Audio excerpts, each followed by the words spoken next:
పితరుల శాపము నుండి అద్భుతముగా విడిపించి ఆశలెన్నో కలిగించి అభిషేకించావు.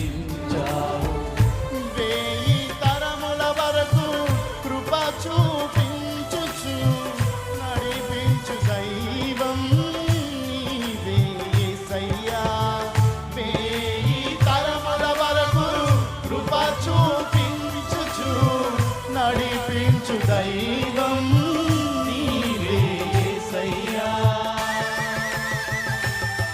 నువ్వు మాత్రమే చేయగలవయ్యా